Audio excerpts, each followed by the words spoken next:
Hello, সতীলক্ষ্মী স্ত্রী হয়ে স্বামীর বুকে মাথা রেখে আদর খাচ্ছ? হ্যালো। ঝুমুর, তুমি ওই লোকটার সঙ্গে সেটা আমি সহ্য করতে পারছি না। ঝুমুর, ঝুমুর, তুমি এক্ষুনি আমার কাছে চলে এসো। ঝুমুর, হ্যালো। ঝুমুর, হ্যালো হ্যালো করো না, তুমি আমার সব কথা শুনতে পাচ্ছ। আমি জানি। কি হলো? কার ফোন? হ্যাঁ, রং নাম্বার।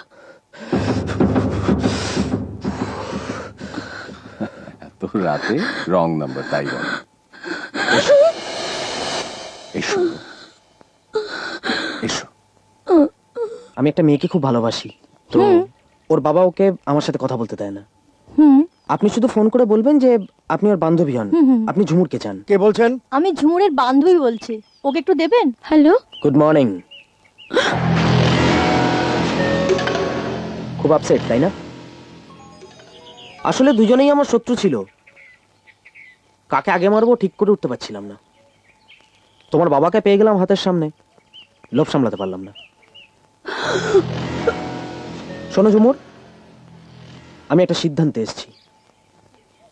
এভাবে আর নয়, স্রেফ একটা রাতের জন্য তুমি আমার কাছে আসবে, শুধুমাত্র একটা রাতের জন্য। আমিও সারা জীবনের মতো চলে যাব তোমাদের জীবন থেকে।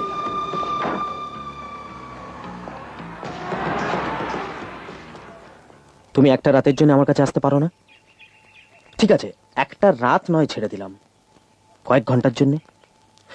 তুমি তুমি কয়েক ঘন্টার জন্য আমার হতে পারো না? এটুকু তুমি করতে পারো না আমার জন্য? হ্যাঁ বলো বলো।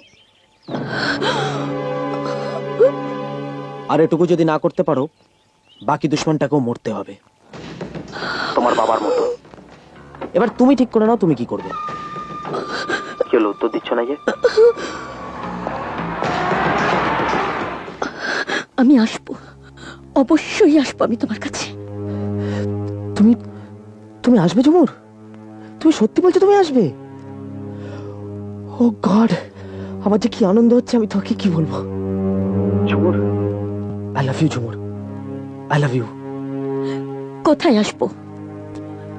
আমি যেখানে থাকি, আমার ঘরে। আমি আসছি।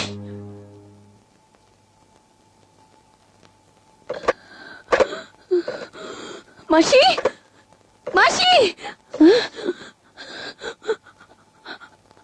আমাকে কেউ ডিস্টার্ব করবে না, আমি একা থাকতে চাই।